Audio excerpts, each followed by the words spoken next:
নমস্কার বন্ধুরা, মায়ের হেসেলে আপনাদের স্বাগত জানাই। আজ চলে এসেছি পেঁপে দিয়ে চর্বির ঝোলের রেসিপি নিয়ে। তার জন্য একটা পেঁপে নিয়েছি। আমি একটা পেঁপের হাফ টুকরো করে কেটে নিয়েছি, আর একটা নিয়েছি আলু, সেটাও টুকরো করে কাটা। আর এটা খাসির মাংস চর্বি। আর নিয়েছি একটা টমেটো, দুটো পেঁয়াজ আর কাঁচা লঙ্কা। তা কড়াইয়ে দিয়ে দিলাম পরিমাণ মতো সর্ষের তেল। আগেই দিয়ে দিলাম হাফ চামচ লবণ, আর দিয়ে দিলাম এবার চর্বিটা।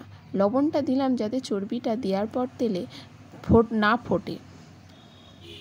তো একটু হালকা করে ভেজে নিলাম। ভেজে নিয়ে আমি চর্বিটা তুলে রাখলাম।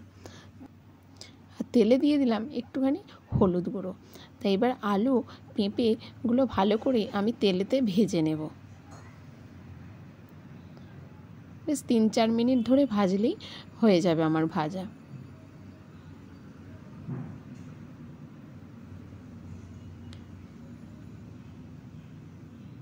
তা আমার ভাজা হয়ে গেছে। এবার আমি আলু আর পেঁপেটা তুলে রাখবো। আর ওই তেলেতে দিয়ে দেবো গোটা গরম মশলা। গোটা গরম মশলা বলতে দারচিনি, এলাচ, লবঙ্গ, তেজপাতা, শুকনো লঙ্কা দিয়ে ভালো করে ভেজে নিয়ে কুচানো পেঁয়াজটা দিয়ে একটু লবণ দিয়ে একটু নাড়াচাড়া করে নিলাম।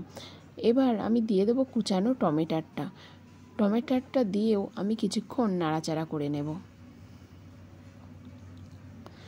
পেঁয়াজ আর টমেটোর আমার প্রায় সিদ্ধই হয়ে এসেছে। এই সময় দিয়ে দেবো আদা, রসুন আর জিরের পেস্ট, 2 চামচ মতো পেস্টটা দিয়ে দেব। আর দিয়ে দেবো পরিমাণ মতো লবণ, হলুদ আর কাশ্মীর লঙ্কার গুঁড়ো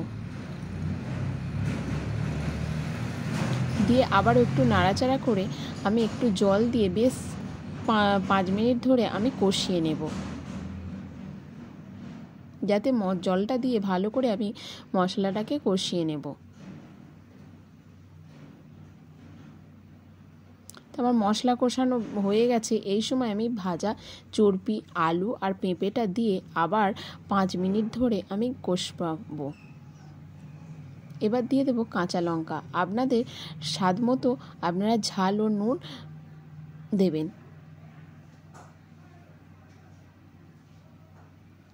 এদিকে আমি প্রেসারে গরম জল চাপিয়ে দিলাম। আর এই পেঁপে ঝোলের তরকারিটা আমি প্রেসারেই দিয়ে দেবো।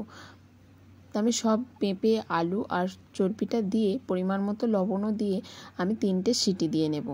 তো আমার সিটি দেওয়া হয়ে গেছে। এবার গুঁড়ো গরম মশলাটা এই সময় দিয়ে একটু নাড়াচাড়া করে চাপা দিয়ে দেবো। চর্বি দিয়ে পেঁপের ঝোলের রেসিপি আপনাদের যদি ভালো লেগে থাকে তাহলে কমেন্ট করে জানাবেন।